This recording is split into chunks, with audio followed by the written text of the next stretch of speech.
દેવપુરાથી સુઈગામને જોડતી district branch કેનાલની અધૂરી કામગીરી ખેડૂતો માટે હવે માથાનો દુખાવો સમાન બની છે। અંદાજે 32 કિલોમીટર લાંબી 22 ગામોને આવરી લેતી નવી ડિસ્ટ્રિક્ટ બ્રાન્ચ કેનાલનું કામ અધૂરું હોવાથી ખેડૂતો માટે આફત સમાન બની છે।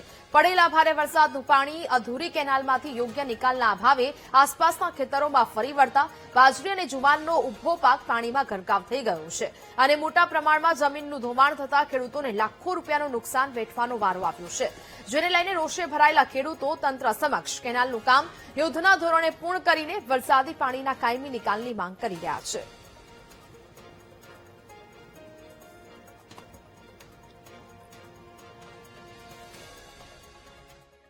હવે આ નર્મદા કેનાલ અમારે આવી સુઈગામ બરાબર છે, સારું છે, પણ ઓવરફ્લો અને તેલનું કામ 4 વર્ષથી ચાલે છે ધીમી ગતિએ એકદમ, અને કોન્ટ્રાક્ટરો કામ કરતા નથી જુએ એવું, અને પબ્લિક કઈને રજૂઆતો ઘણી કરે છે, અને આજુબાજુના 20-25 એકર 40 એકર 50 એકર જમીનનું ધોવાણ દર વર્ષે થાય છે। જ્યારે વરસાદ પડે ત્યારે આ જમીન બધી ધોરાઈ જાય છે, રસ્તાઓ બગડી જાય છે, રસ્તાઓનું કોઈ ઠેકાણું રહેતું નથી, રસ્તાઓમાં ચાલવાની ખૂબ તકલીફ પડે છે ખેડૂતોને, ટ્રેક્ટરો જતા નથી, અને 10-10 કિલોમીટર ઉપર ફરી દેવપુરા સનાળી થઈને સોઈગામની જમીનમાં આવવું પડે છે ટ્રેક્ટરોથી લઈ।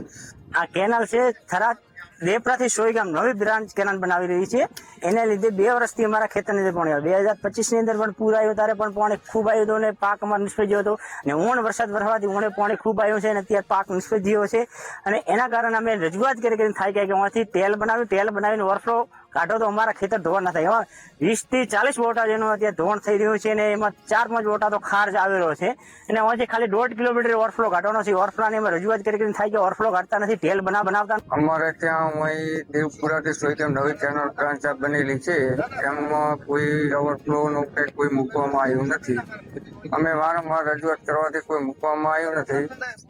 અમારે ત્યાં ખેડૂતોને ભારે નુકસાન છે, અને અમારે જુવાર બાજરી વાવેલું હતું અને પાક નિષ્ફળ ગયો છે।